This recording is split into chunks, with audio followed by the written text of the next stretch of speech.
Precisando de uma palavra amiga? A equipe de atendimento fraterno do Espiritismo.net conta com colaboradores capacitados para consolar, esclarecer e orientar, à luz da doutrina espírita, todos os que precisam da nossa assistência. O trabalho é realizado ao vivo e também via e-mail. Acesse www.espiritismo.net e saiba mais. Espiritismo.net, gestos de amor que antecipam o futuro.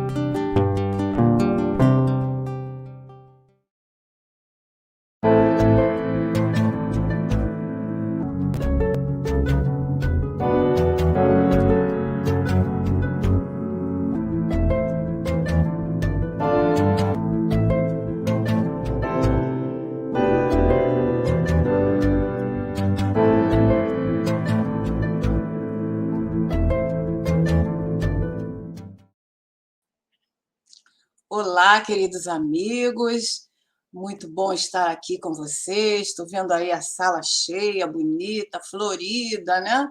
Nós temos aí vários amigos, a Glória sempre está aqui conosco, a Lina Calil também, que não falta, né, Lina?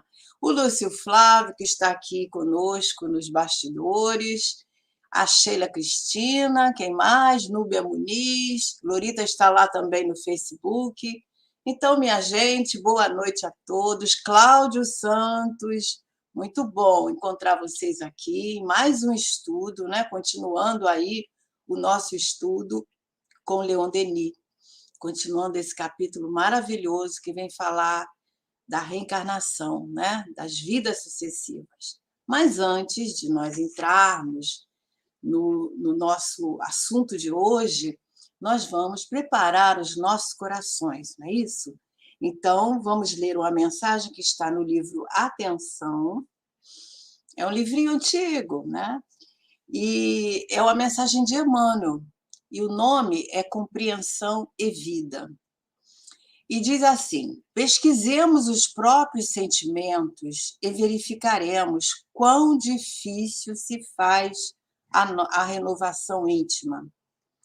Quantas vezes no mundo teremos sentido a inconveniência de certos hábitos, com manifesta incapacidade para desvencilharmos deles?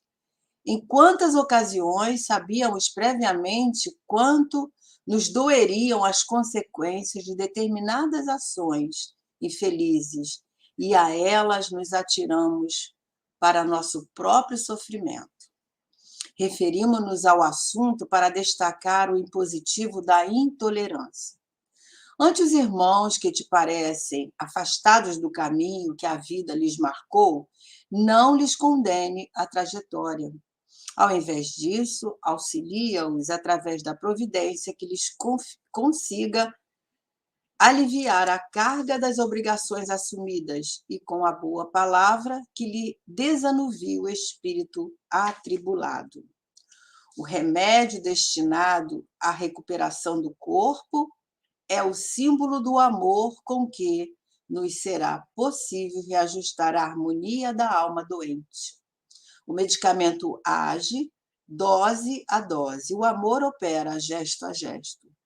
Diante dos companheiros da experiência na Terra, estende-lhes a beneficência da compreensão que lhes reerga o entendimento na estrada que lhes cabe trilhar. Se não conseguimos de imediato fazer de nós aquilo que mais desejamos, e se muitas vezes no plano físico escapamos das piores situações a preço de lágrimas, não será justo exigir dos outros uma condição diferente da nossa. À frente do irmão, considerado em desvalimento, em vista desse ou daquele erro por ele cometido, compadece-te e auxilia-o para que se retome no equilíbrio, para que se retorne no equilíbrio próprio, porquanto, habitualmente, onde o próximo terá surpreendido a pedra de alguma dificuldade, ainda hoje, essa mesma dificuldade poderá, talvez, transformar-se no grande obstáculo que nos fará cair amanhã. Então, está aí a grande lição, né, que a gente enfrenta todos os dias, diante das dificuldades dos outros, que nós também trazemos essas dificuldades, né? Que nós possamos olhar com compaixão os nossos irmãos e endereçar-lhes sempre palavras de bom ânimo e esperança, né? Então vamos orar, agradecer a Jesus, a Caibar Schutel, aos amigos amorosos que nos permitem estar na tarefa, e que possamos, Jesus, nesses instantes que estivermos aqui, colhermos do seu coração a paz que vem nos acalmar, vem nos esclarecer, vem nos consolar e vem nos dar ânimo novo para a caminhada, para recomeçarmos sempre. Obrigada, Jesus, que a tua luz esteja no nosso caminho. Obrigada, que assim possa ser. Então, agora nós vamos, né, para o nosso estudo, continuando aí esse capítulo, como dizíamos, né, maravilhoso, porque falar da reencarnação, falar da nossa realidade, né, desse princípio básico da doutrina espírita é muito bom. E nós aprendemos a cada dia, né? Nós vimos aí que no decorrer desse estudo, do capítulo 13, né, nós estudamos vários temas, várias vertentes que se reportam a esse tema. Houve aí vários, né, subtemas, subitens, onde foram abordados por Leon Denis, e diante da nossa conversa nós também pudemos, né, entender várias coisas dentro desse tema tão abrangente. E hoje nós vamos, então, continuar aqui no capítulo 13, né, o slide que nós vamos dar continuidade é o slide de número 36, né, onde, após aquele comentário do Lúcio no último encontro, foi falado, né, do sexo dos espíritos, que espíritos têm sexo, nós já aprendemos que não, né? Kardec vem falando para nós, lá no Livro dos Espíritos, na questão 200 e 201, sobre isso, nos esclarecendo bastante. E hoje, certamente, pode ser que saia alguma coisinha aí em relação a isso, porque ele continua falando aí, né, nessa mudança de sexo, no sentido do espírito estar encarnado como homem, como mulher, né? E o entendimento deve ser, também deve trazer reportar a esse princípio aí desse tema. Então, o que ele está falando aqui para nós agora, né? Ele diz que, diante dessa situação, se pudesse, né? Porque no anterior, deixa eu botar aqui para a gente lembrar. No anterior, ele falou, né, sobre as almas gêmeas, que nós chamamos almas gêmeas, até o Lúcio deu uma pincelada aí na definição disso, né, que não existe almas gêmeas no sentido de serem a metade da laranja, né, serem aquela, a gente até fala, né, achei a metade da minha laranja. Não existe isso, porque nós somos espíritos e nós somos o quê? Individualidades. Então, existe as almas afins, que têm tanta afinidade uma com a outra, que chega a ser semelhança. Então, devido a essas afinidades, a esses gostos, a esses pendores, né? Existem almas afins, né, Cláudio? Existem almas, espíritos que falam através do pensamento. Um fala, o outro sente, né? E as próprias afinidades, né? Por exemplo, nós acreditamos que Amélie Boudet e Kardec foram almas afins, né? Porque ali existia uma compreensão mútua, ideais, né? De apoio, de companheirismo, de situações onde um segue com o conforto da companhia do outro, no sentido de de completude, né? Um completa o outro. Então é isso. Aí paramos aí, né? Então agora ele vai falar dessas afinidades que surgem dessa forma e que a encarnação de um determinado sexo ou do outro não é uma imposição divina. não é uma lei. Nós vamos ver aqui, passei, que seria de sua afeição, quer dizer, a afeição do espírito, né? De suas relações, do seu destino, se a mudança de sexo, ou seja, se ele precisasse encarnar em determinado gênero, né? Se fosse ali uma lei. Quando a gente fala assim, uma lei é um determinismo, né? Uma obrigação. Mas a gente sabe que a lei divina não funciona dessa forma, né? Então, ele continua dizendo que entendemos, antes de pensar assim, que pelo próprio fato da ascensão geral, os caracteres nobres e as altas virtudes multiplicar-se-ão nos dois sexos ao mesmo tempo, finalmente, nenhuma qualidade ficará sendo apanágio de um só dos sexos, mas atributo dos outros. Então, vamos ver se a gente consegue entender isso aqui, né? O que ele está falando aqui, né? Tanto a alma no corpo feminino ou no corpo masculino, ela vai ascender ao objetivo que é o progresso do espírito, né? Então ele vai poder multiplicar essas virtudes, independente dele reencarnar no gênero feminino. A gente vai falar gênero porque até o Luiz tocou nesse ponto, porque o sexo dos espíritos não é entendido da forma que nós entendemos. Quando nós falamos sexo, aquilo para nós, no plano físico, nós entendemos que seja uma questão biológica, morfológica, né, de caracteres anatômicos, ou seja, de forma. O sexo dos espíritos não é entendido assim. Por quê? A gente vê, por exemplo, um livro, ou qualquer outro livro do mundo espiritual que o André Luiz nos traz, a gente vai ver lá que tem os espíritos que estão na identidade feminina, né? André Luiz, a dona, a mãe dele, né? Quem mais? Todos os personagens ali, eles estão se caracterizando da forma que eram quando encarnados. E a gente sabe disso, né? Porque é a preferência que tem por aquela encarnação. Então, o espírito se aparenta da forma que mais ele gostou de vivenciar na encarnação próxima ou em uma delas. Então, aqui no caso, o sexo, quando a gente fala nessa questão, a gente já pensa em homem ou mulher, né?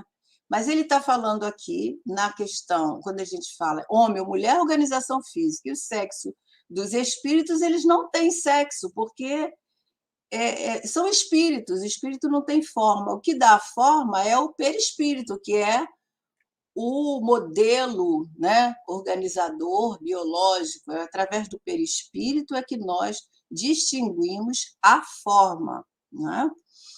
E então ele vai dizer para nós, né? Espera que ele fala aqui, né? As virtudes multiplicar-se-ão nos dois sexos ao mesmo tempo. Quer dizer, tanto o elemento feminino, o elemento masculino, eles vão alçar a plenitude através da conquista das virtudes da mesma forma. Não existe uma qualidade maior em um ou em outro, pelo fato de ser feminino ou masculino, né? E aí, a gente vai lá na questão, deixa eu ver aqui, que eu fiz um roteirinho aqui. E aí, o que importa? O que é importante? É o planejamento daquela encarnação, né? Já que a gente está falando de reencarnação, o planejamento daquela existência, as experiências, as provas, né? O contexto que esse espírito vai desenvolver na sua existência, né? O que ele vai alcançar. Isso é que é importante.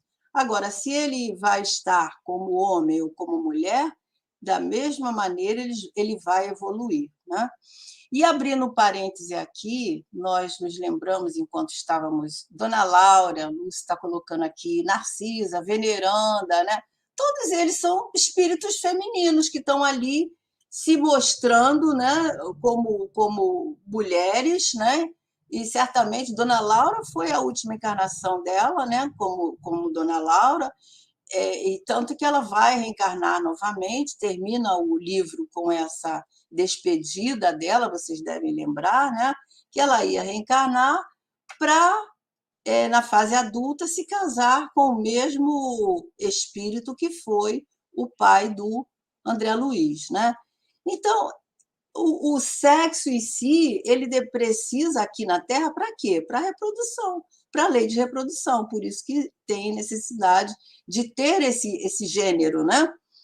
Bom, então, prosseguindo aqui no que eu estava lembrando para falar com vocês, uma coisa bem interessante que Chico Xavier, por exemplo, ele reencarnou várias vezes em corpo feminino, né? Tem aí vários relatos que, inclusive, naquele livro Há 2000 anos, Célia, né, pelas revelações do próprio Chico, era, né, a experiência dele.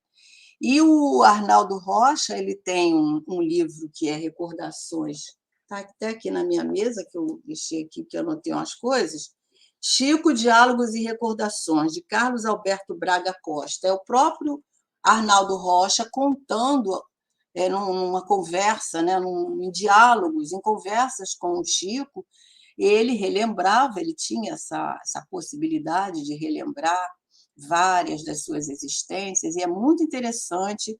Quem gostar de ler sobre esses assuntos, é uma conversa muito, muito gostosa, né? E o Arnaldo Rocha ele já desencarnou, né? Mas ele tinha uma verve bem assim, ao mesmo tempo que engraçada, muito que prende a atenção da gente. Então ele vem ali contando várias existências do Chico, né? Que ele necessitou encarnar no corpo feminino, né? E ele, porque é o mais próximo nosso. Mas quantas vezes nós tivemos encarnados em corpo masculino, em corpo feminino? Cada espírito vai evoluindo nas suas diversas situações, experiências. É necessário isso, né? Até para a gente, no final, o Leon Denis vai até abordar essa questão, até para a gente desenvolver o nosso ânima e o nosso ânimos, né? Enfim, e aí a gente também lembrou que André Luiz, lá no Missionários da Luz, já vem eu falar de novo no Missionários da Luz, né? Que eu sempre falo, ele nos dá uma explicação assim muito lúcida sobre esse processo reencarnatório, esse planejamento, nos levando a entender que há por parte ali dos benfeitores que organizam todo um cuidado no preparo do perispírito, que é esse modelador do corpo físico, para que esse espírito que vai reencarnar tenha um equipamento adequado para alcançar os objetivos daquela encarnação, né? Isso aí só foi um parêntese que nós estávamos lembrando. Então, nós vamos em frente aqui no nosso slide. Se ficou alguma dúvida ou vocês quiserem comentar alguma coisa, pode colocar aí que a gente lê, tá?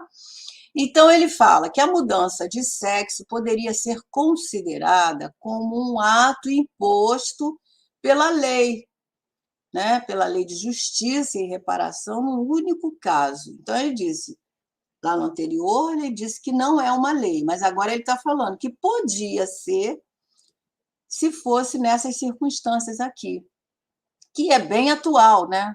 Que é bem atual para nós, né? Vocês vão ver. Ele diz assim, num único caso, o qual se dá quando maus tratos ou graves danos infligidos a pessoas de um sexo. Isso aí não é atual? O nosso momento aí que a gente vê tanta coisa acontecendo, né?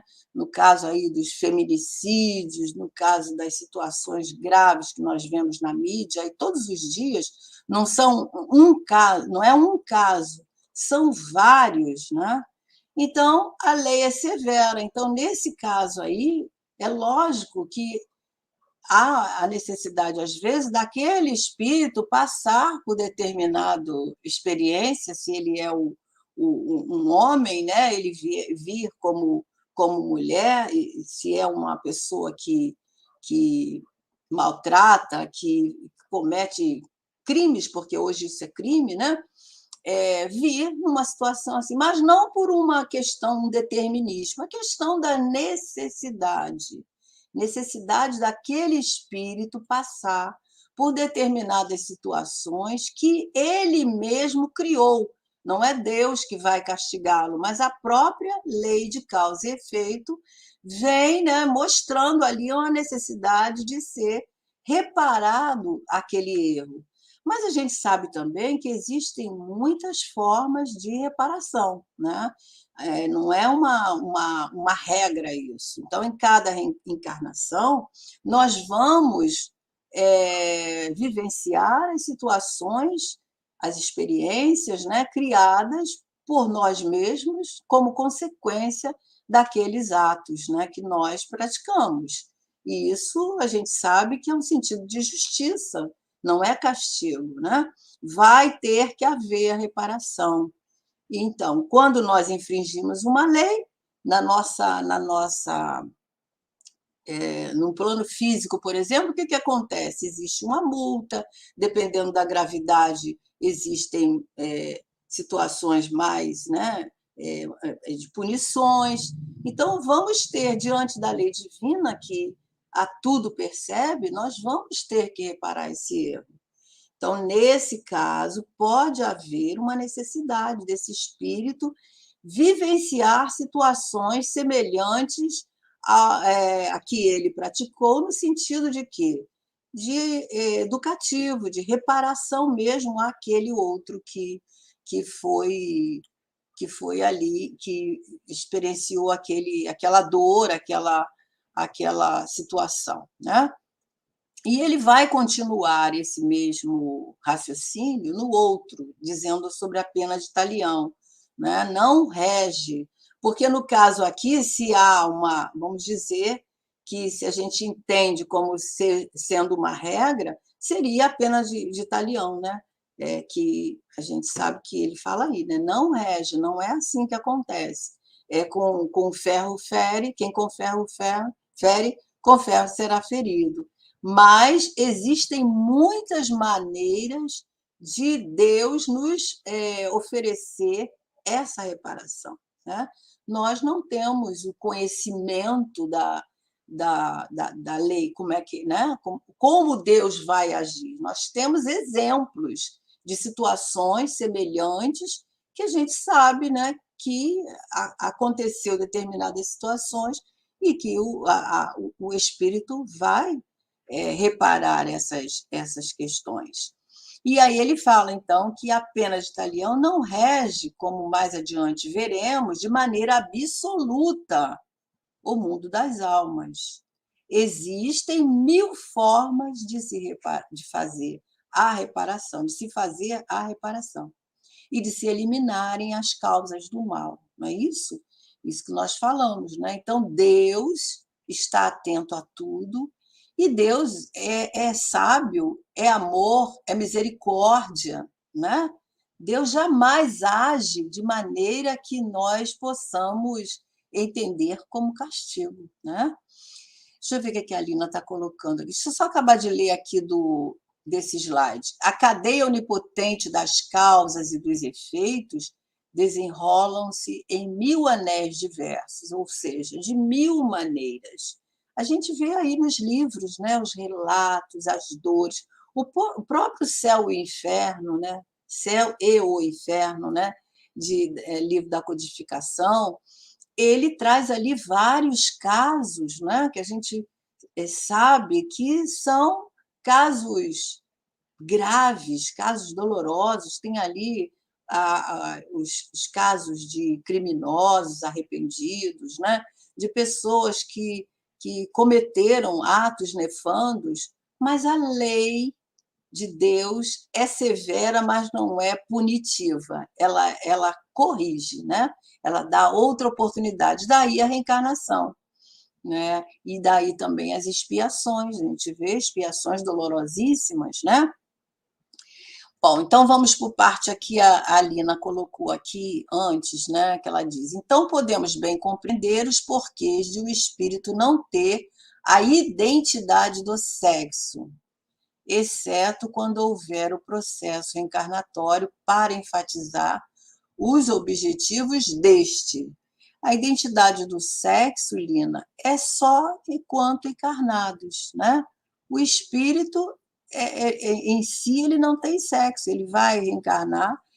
Agora, existem, né, algumas literaturas que trazem essa explicação de que, por exemplo, e isso é verdade, né? O espírito que reencarnou muito mais no corpo feminino, ele traz uma certa feminilidade, né? Expressa nas suas ações, expressa no seu jeito, né? Então, e a gente até pode constatar isso através dessa própria situação que eu coloquei aí. Isso é falado, não é por mim, várias pessoas colocam isso, e eu acho que é mesmo. Por exemplo, o Chico Xavier, ele trazia esse ânima bem mais pronunciado. E existem, se nós formos olhar os nossos amigos, os nossos companheiros de caminhada, nós vamos ver aquelas pessoas que trazem atitudes que combinam até mais com o masculino, o homem, né? Às vezes são posturas, colocações, preferências, né? Que a gente observa e a gente pensa mesmo que foram encarnações que, de muitas vezes, naquele sexo, né, que trazem isso, e o perispírito fica, né, marcado com essas tendências. Eu acredito que seja por aí, né? Depois, se o Lúcio quiser falar alguma coisa a respeito disso, pode falar. Agora, a Glória coloca aqui: depuram-nos e elevam-nos se as suportarmos resignadamente, resignados e sem murmurar. Eu não li a pergunta, Glória, me desculpa. As vicissitudes, ela está falando da questão 399. As vicissitudes da vida corpórea constituem expiação das faltas do passado e, simultaneamente, provas com relação ao futuro. Né? E aí, essa colocação, ela completa dizendo que essas vicissitudes nos depuram, nos eleva, se nós soubermos suportar resignadamente, sem murmurar, né? Que é o comentário de Kardec. E aí a Glória coloca aqui na questão 202, eu coloquei até aqui para a gente comentar isso, Glória, que Kardec aborda, né, essa questão mesmo. Ele pergunta se os espíritos encarnam como homens, aliás, se colocou a resposta, ou como mulheres, porque não tem sexo. Então, na hora que nós estamos fazendo lá o planejamento, lembrando aí que eu coloquei no início que André Luiz tem esse estudo minucioso, nos levando a entender que o planejamento reencarnatório não é isso funciona. O planejamento é para todos os espíritos, alguns com maiores detalhes ou não, né? Quanto mais evoluído o ser espiritual, mais detalhado é o seu planejamento encarnatório. Mas aí, no caso, esse planejamento ele é feito adequando às necessidades. Então, não é uma coisa assim, no momento ali que você... É um planejamento de tempo, né? Quanto tempo o espírito fica na erraticidade se preparando para reencarnar, né? Às vezes anos, às vezes meses, né? De trabalho naquele planejamento, naquele processo ali, mas André Luiz fala isso nos Missionários da Luz, que não é de um momento para o outro, existe todo um cuidado. E nós colocamos aqui no nosso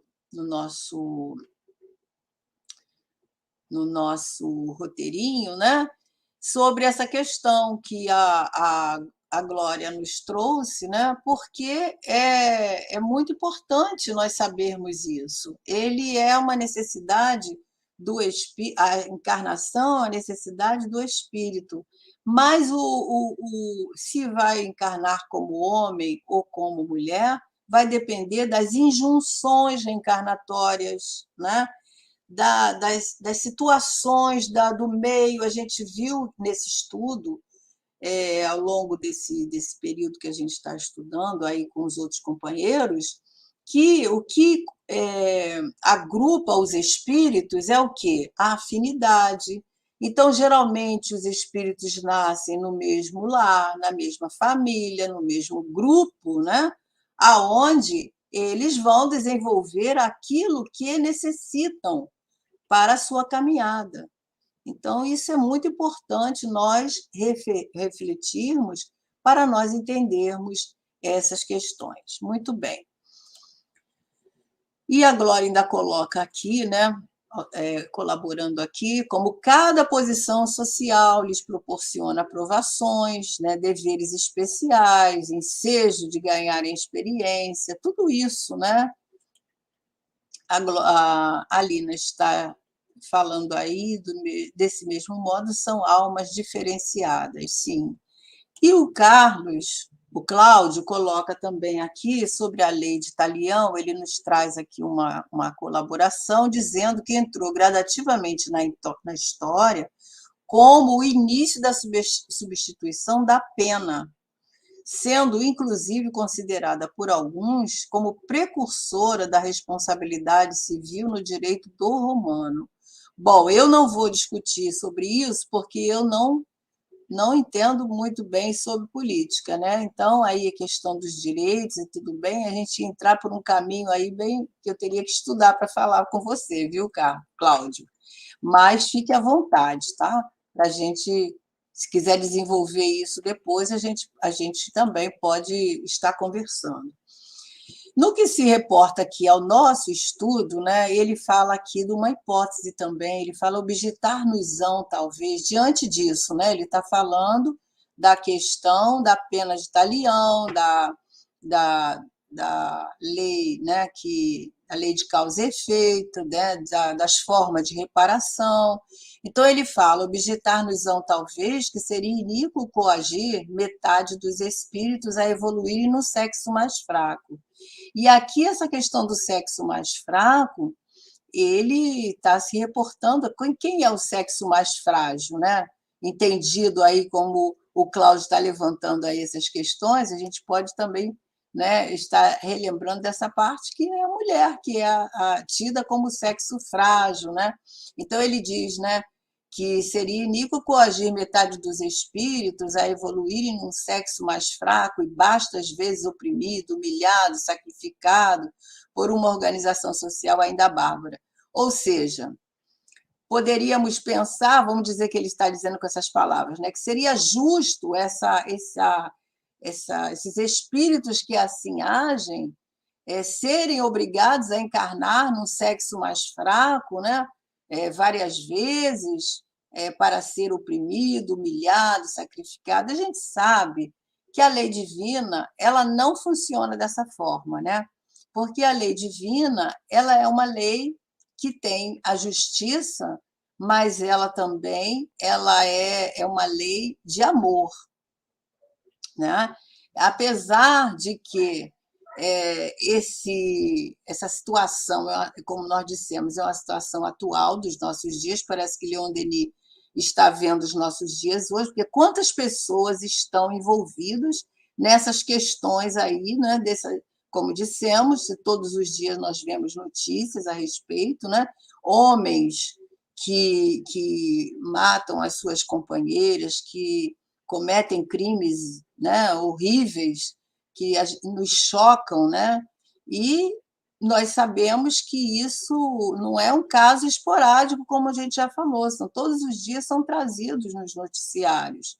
Mulheres que é tida aí como sexo frágil são sacrificadas, né, em morte, que nos deixam muito preocupados com essas mentes insanas que deambulam na nossa sociedade aí, nos nossos dias, né? Todos os dias nós vemos esses crimes. E praticados por quem? Por companheiros, né, que se dizem maridos, companheiros ali, mas aí a gente fica pensando que Leon Denis parece estar sabendo da situação que envolve os nossos dias. Por outro lado, isso vem de muito tempo. Hoje a notícia A informação chega para nós num relance. Mas quantas coisas houve no nosso passado aí, né? Crimes horríveis, né? Trazidos por essas situações de machismo, de acreditar que a mulher é um sexo frágil, que a mulher é um sexo fraco, né? Que o homem é mais forte, que o homem tem condição de mandar, que ele, vendo a mulher aí até como objeto, né? Então, por outro lado, a gente tem que pensar o seguinte: ninguém reencarna para errar, ninguém reencarna para matar, ninguém reencarna para cometer crime algum.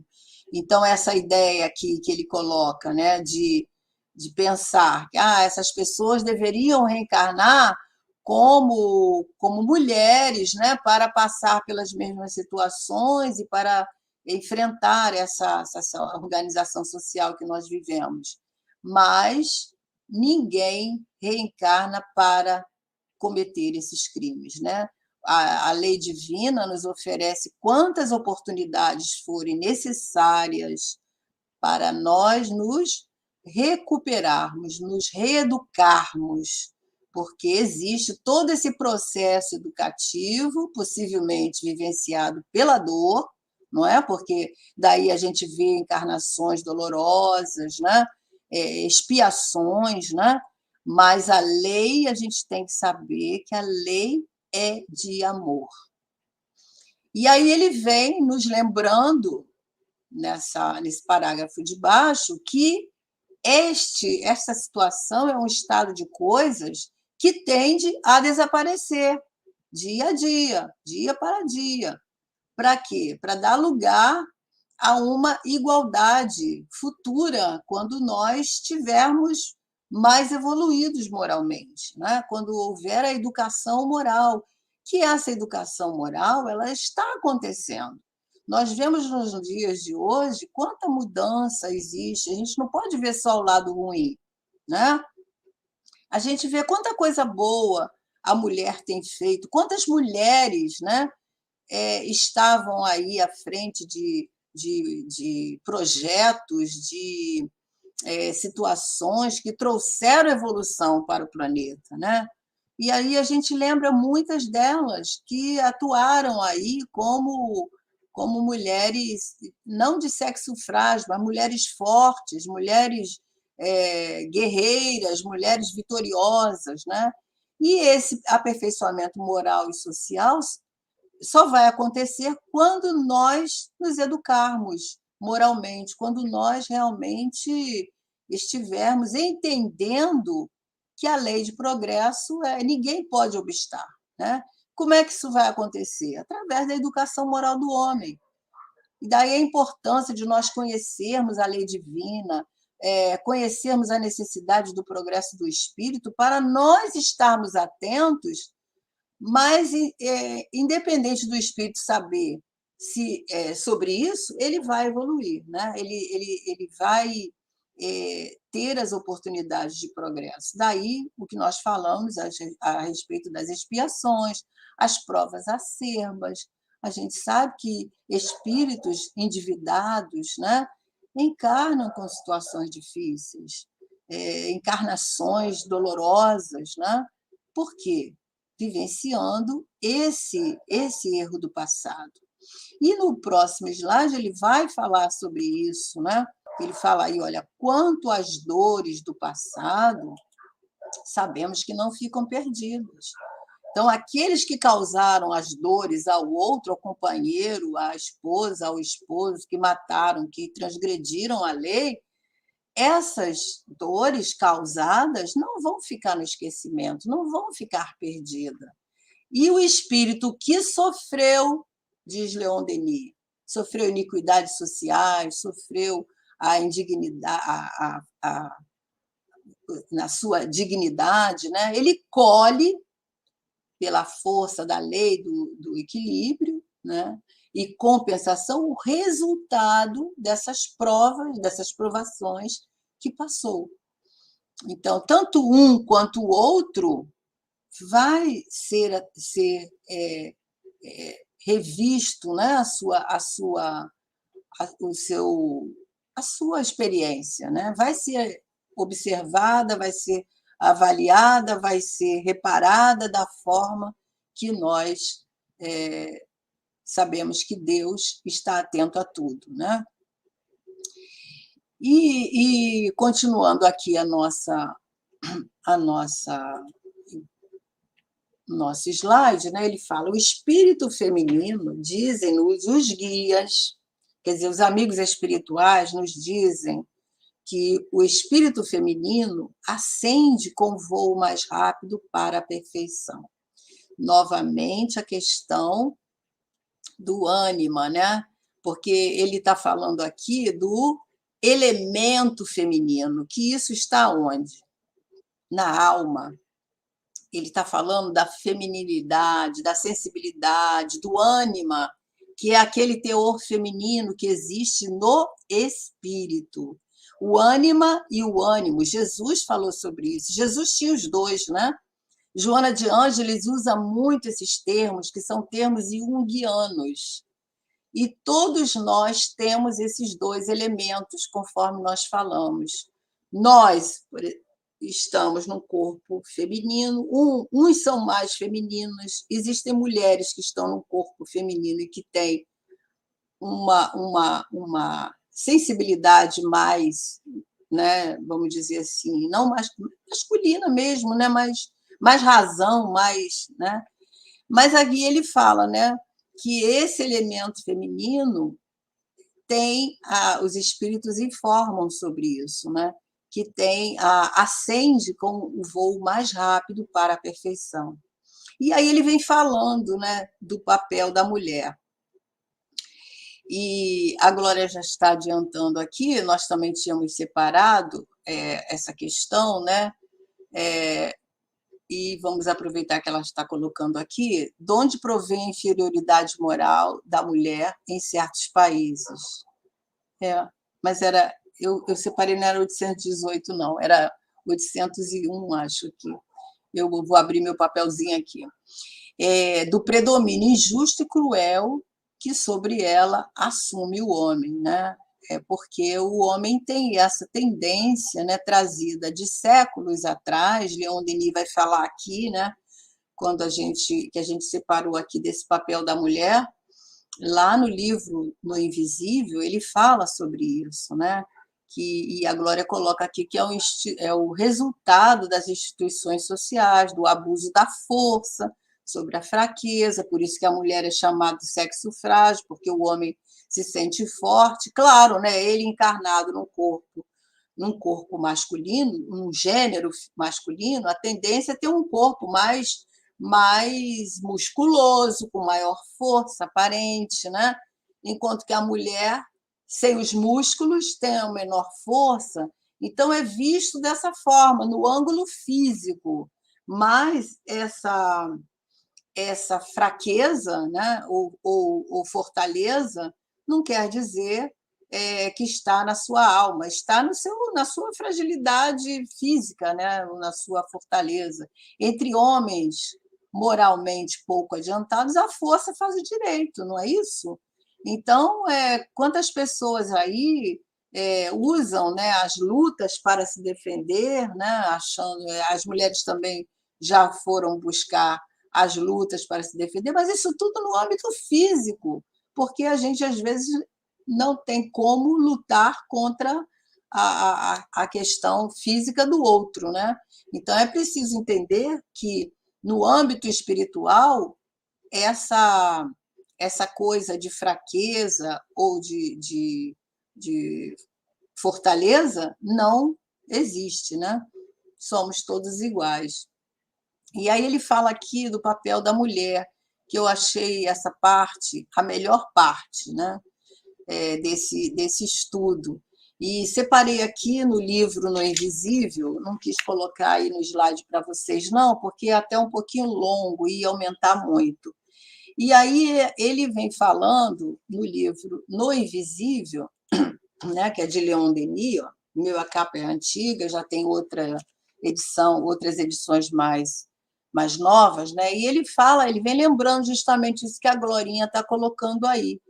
E durante séculos, Leon Denis diz que a mulher foi relegada a segundo plano. A gente sabe que a mulher antigamente não tinha nem alma, né? Considerada assim, né? A mulher não tinha força, a mulher não sabia, não podia aprender a ler. Na época de Jesus, quando Madalena surgiu ali, naquele núcleo de discípulos, Madalena, naquela época ali, ela tinha cultura, ela sabia ler, ela aprendeu a ler, né? Ela é uma mulher o pai dela era um homem de posses, e ela aprendeu a ler, ela estudou. E ela era vista como diferente, né? Agora vê, no tempo de Jesus.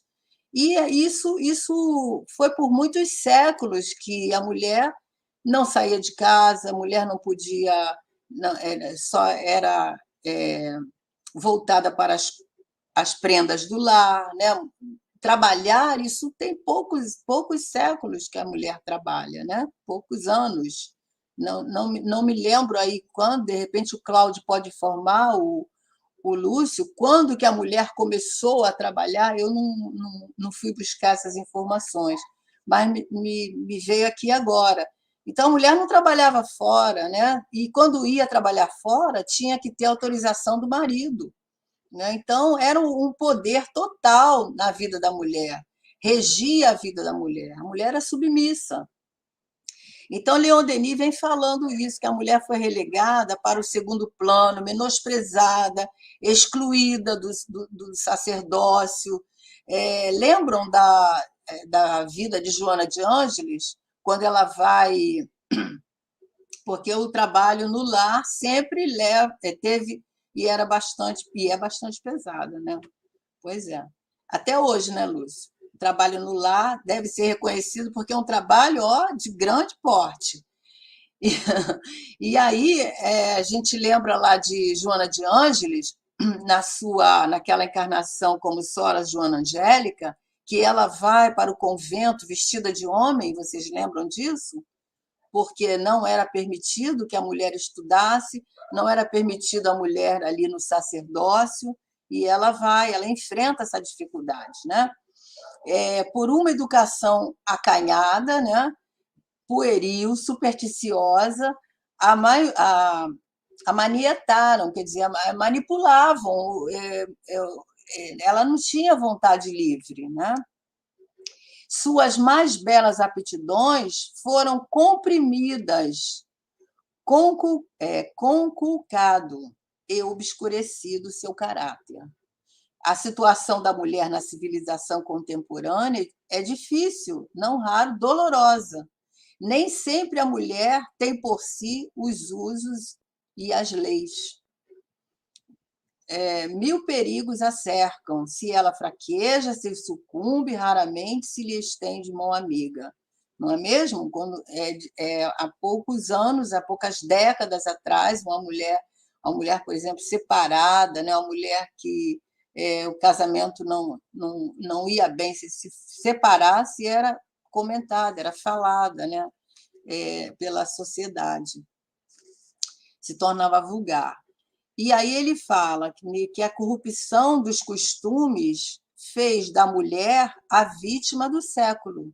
A miséria, as lágrimas, a prostituição, o suicídio, tal é a sorte de grande número de pobres criaturas em nossas sociedades opulentas. Ou seja, iam para esse caminho, né? Saíam da vida por esse caminho ou se entregavam à prostituição, a lágrimas, a misérias, porque não era compreendida pela sociedade e nem tinha oportunidades. O Lúcio está colocando aqui, né, no que a gente falou, né, que a partir do século XIX as mulheres passaram a se incorporar no mercado de trabalho, que foi a época das indústrias, né, Lúcio? A época da Revolução Industrial, isso mesmo. Com a Revolução Industrial, a mão de obra feminina passou a ser muito importante dentro das fábricas para operar as máquinas e ganhar menos, porque era um trabalho que valia menos, né? Então, era dada essa oportunidade porque o trabalho era mais barato. O Cláudio está colocando aqui que na Primeira Guerra Mundial iniciou levemente sendo uma mão de obra bem ativa na Segunda Guerra Mundial. Isso. Então, você vê aí que foram séculos de trabalho, né? Décadas, séculos, né, de trabalho. E aí ele fala aqui, né? Uma reação, porém, já se vai operando. Sobre a denominação de feminismo, né? Porque aí a mulher começou a reagir, né? Mas ele diz também aqui que o movimento feminista desconhece o verdadeiro papel da mulher, porque o feminismo ele traz uma certa revolta, uma certa, né? Não é bem esse papel da mulher que ele está focando, o papel da mulher num outro sentido, né?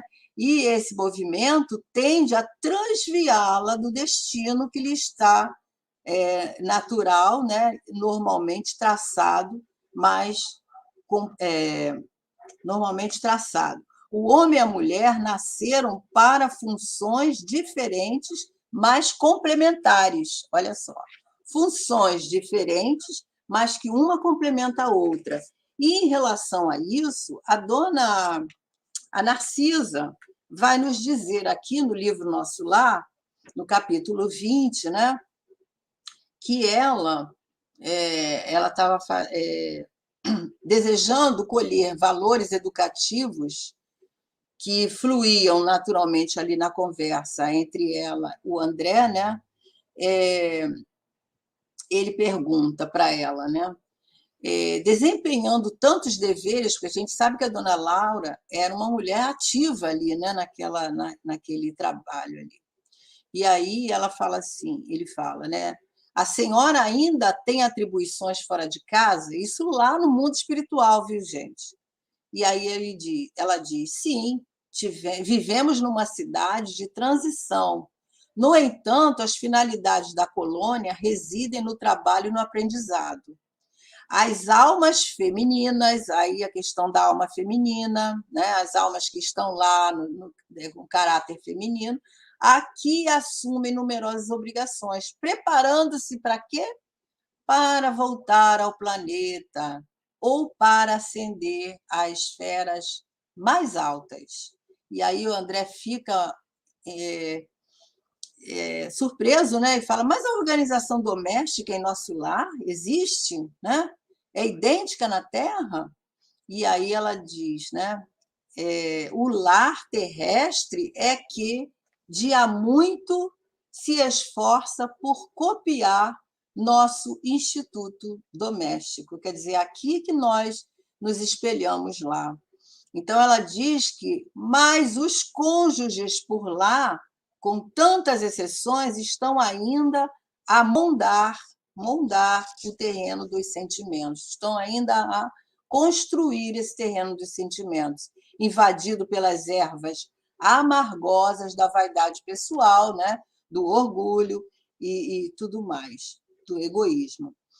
Aí ela diz, quando eu regressei do planeta pela última vez, trazia, como é natural, profundas ilusões. Ela também foi descobrir isso lá, né? Coincidiu, porém, que na minha crise de orgulho ferido, fui levar a ouvir um grande instrutor no Ministério do Esclarecimento. E desde esse dia, nova corrente de ideias me penetrou o espírito. E aí tem um trechinho aqui que eu não posso deixar de ler, né? Porque diante da fala que ele vai contar tudo ela vai contar tudo para André, nós tiramos aqui um trechinho referente ao lar, porque o Leon Denis diz que o homem e a mulher nasceram com funções diferentes, mas complementares. Então ela vai dizer aqui, ó, o lar é o sagrado vértice onde o homem... Não, antes aqui tem uma coisa importante. É a reta vertical, é a explicação que o orientador deu, né? Entendendo que o lar forma um ângulo reto. Então, a reta vertical é o sentimento feminino, né? O sentimento feminino. E a reta horizontal é o sentimento masculino.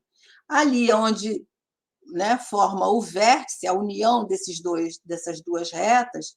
Nesse vértice, a reta horizontal é o sentimento masculino. O lar é o sagrado vértice, onde o homem e a mulher se encontram para o entendimento dispensável. Então, a gente imagina uma reta, né, vertical, uma reta horizontal, e o vértice é o lar formado por esses dois companheiros que têm, ele fala funções diferentes, mas complementares.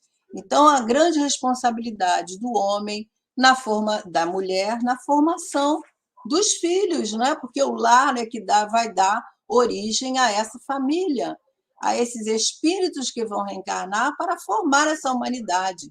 Então, a gente sabe que isso aí é de grande importância, nós sabermos. E Leon Denis completa aqui dizendo o seguinte, deixa eu passar aqui. Pelo filho é seu porvir e prepara o homem para o futuro. O lar não faz isso? Não é? Prepara os espíritos que ali aportam para essa humanidade que vai desenvolver os seus caracteres, que vai se moldar moralmente para formar esse mundo novo, essa nova humanidade.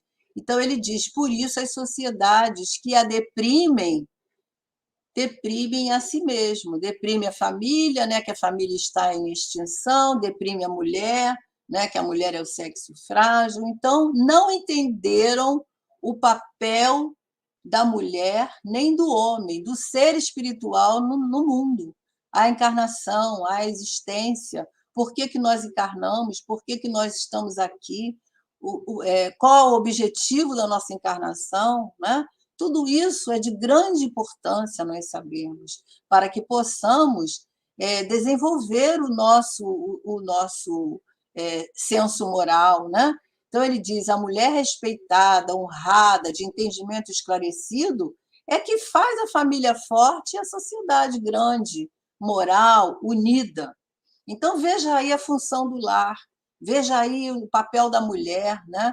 Seja ela dona de casa, seja ela doutora, seja ela presidente da República, seja ela qual função estiver, o papel da mulher vai ser sempre este, porque ainda por muitos séculos, milênios, vamos precisar do homem e da mulher para albergar, né, os espíritos que vão renascer no mundo.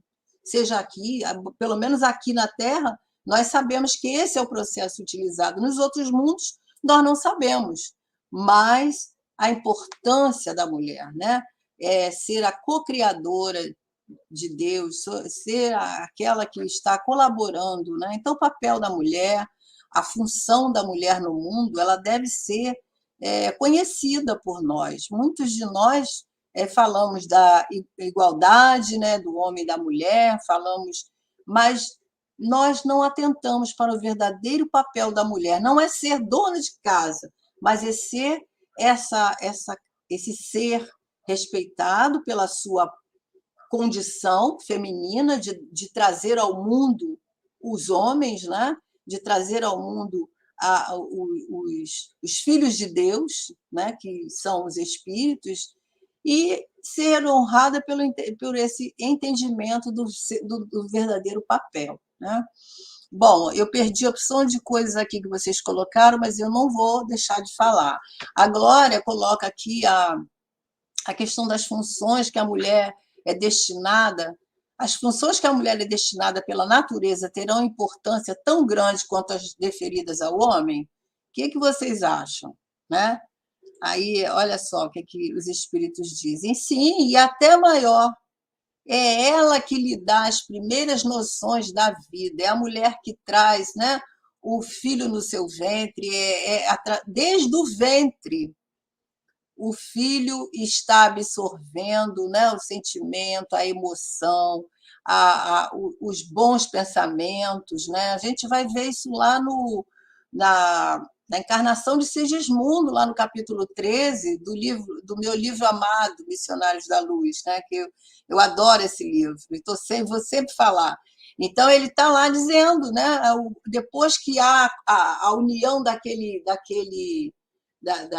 do espermatozoide com o óvulo ali, que ela ainda nem sabe ainda que está grávida, quando há aquela concepção ali, há todo um processo de envolvimento para que aquele espírito comece a sentir ali nas entranhas de sua mãe, né, o perispírito do Sigismundo, começando a sentir os próprios, né, pensamentos e desejos que vão colaborar também na formação daquele corpo, na formação daquelas células que vão se desenvolver ali através do perispírito. Então, é uma coisa maravilhosa, né? E eu agradeço muito o meu estudo cair nesse capítulo, né? Só tem que agradecer a Glorinha aqui e o Lúcio, né, que me deixaram esse espacinho aqui para meditar sobre isso, né? E eu estou aqui compartilhando com vocês as reflexões em torno desse papel tão importante que é a nossa atuação, e agradecer a Deus também a oportunidade de ser mulher nessa encarnação. Acredito que as minhas amigas presentes também estão pensando assim, né? Bom, deixa eu ver aqui o que tem mais. A Alina coloca aqui a obra do bem é coletiva, não comporta individualismos, a consolidação de toda a obra dependerá da pluralidade de esforços. Muito bem, isso mesmo, Lina. Bom, eu só agradeço e vamos chamar o Lúcio, né, eu coloquei aqui, bati com a mão no teclado, e apareceu essa fala da Lina que a gente já tinha lido. Chamar o Lúcio para falar alguma coisa que ele tenha tido vontade de comentar, né? Está fechado o seu mic. Desculpem. Boa noite, pessoal. Eu acho que o estudo foi, assim, por demais emocionante. Eu me empolguei aqui. Não, mas é normal. Eu acho que o que a gente está fazendo agora, né, Thelma, a gente ficar estudando o Aldeni, as outras obras também, eles vão trazer alguma coisa, uma transcendência maior para nós agora, e a gente consegue o quê? Entusiasmar. E quando a gente fica entusiasmado, eu acho que vocês também aí, né, gente, que está no chat, entusiasmo também faz mais comentários. Muito bom, né? E todo mundo participou aí. Eu consegui achar o meu livrinho. Eu vi que você estava procurando umas coisas aí. Olha aí, gente, Antologia do Perispírito. Eu procurei aqui sobre a questão do sexo, dos espíritos. Para onde que ele me mandou? Missionários da Luz. Aí, não tem outro, é ele mesmo. Né? E depois colocou uma passagem também, acho que é entre a Terra e o Céu, que a gente fica para depois aí, para a gente poder estudar mais também. Gente. É muita coisa, né? E sobre essa questão da mulher, né,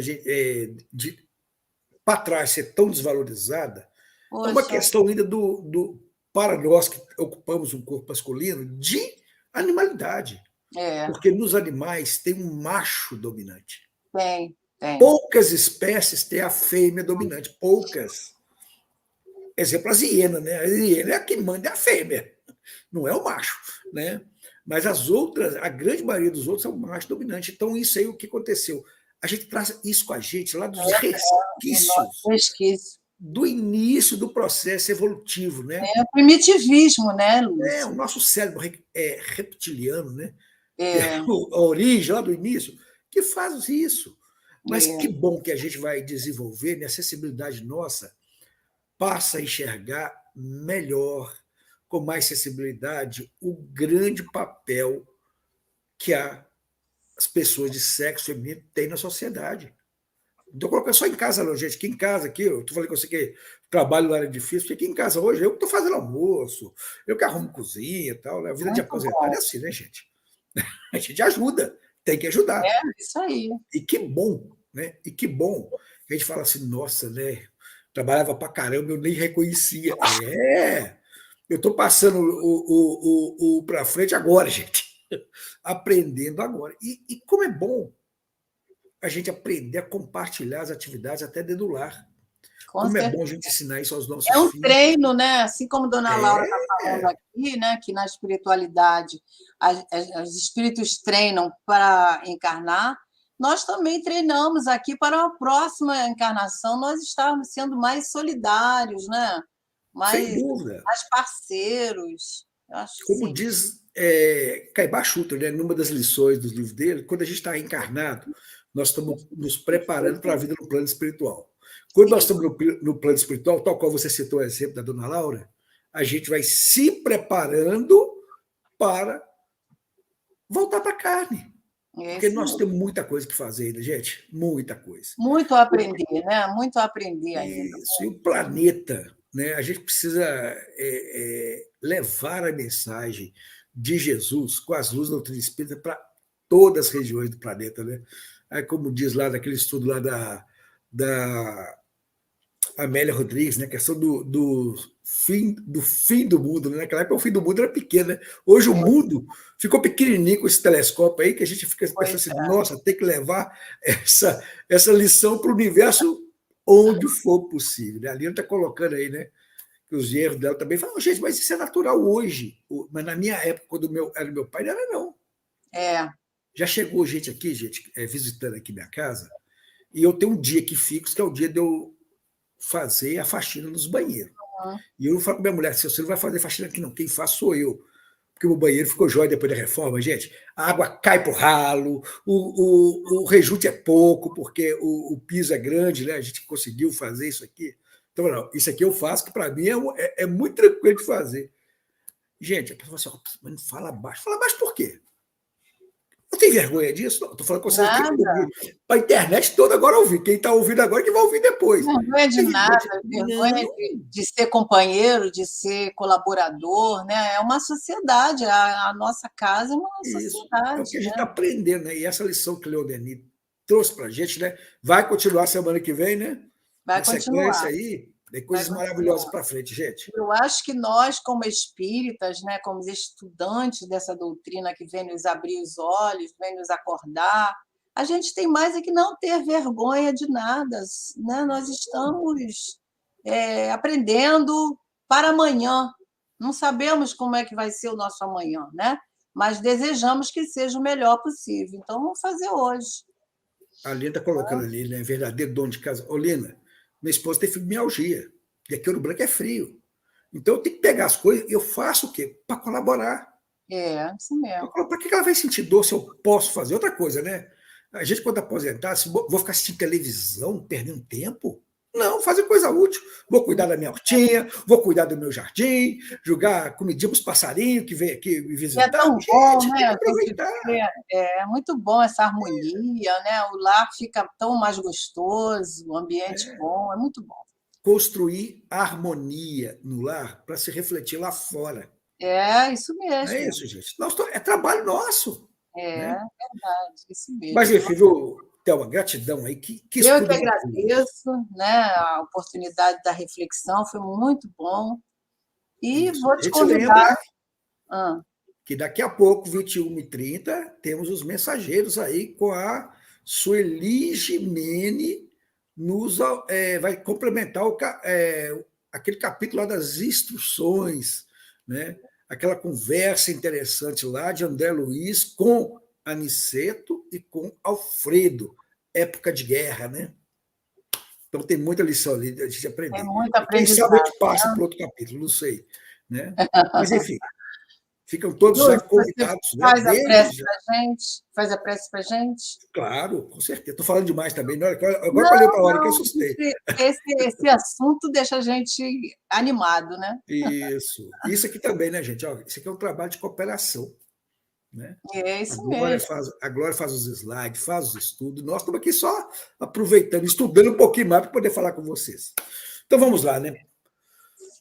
Senhor Jesus, amigos espirituais da equipe de Caibá Schutter que estiveram conosco no estudo, o nosso maior sentimento deste instante é gratidão. Gratidão por esse estudo que nos aclarou a mente. Gratidão por esse estudo que aqueceu os nossos corações, nos permitindo, Senhor Jesus, nos colocar na posição de filhos de Deus, independente do gênero que ocupamos na Terra. Como é importante fazer o bem. E como foi reforçado, Senhor, nesse estudo, a importância da família, da parceria e da presença tão marcante do gênero feminino na evolução do nosso planeta. Fique conosco, Senhor Jesus, nos ampare, nos abençoe e nos permita, Senhor, agradecidos a Ti, a equipe espiritual e a Deus, nosso Pai, dar por encerrado esse nosso primeiro estudo da quinta-feira. Que assim seja, graças a Deus. Graças a Deus. Estou emocionado até agora. Obrigada, Lúcio. Queridos, um abraço, um beijo em cada um, uma boa noite, que nós possamos manter essa paz nos nossos lares. Um abraço, Lúcio, e até a próxima, se Deus quiser. Até daqui a pouco. Antes de falar, gente, domingo tem a praninha em Joana de Ângeles. Não vamos esquecer. Joana de Ângeles. Vamos todos lá me ajudar. Isso. Gente, beijo do coração e até daqui a pouco. Até daqui a pouco.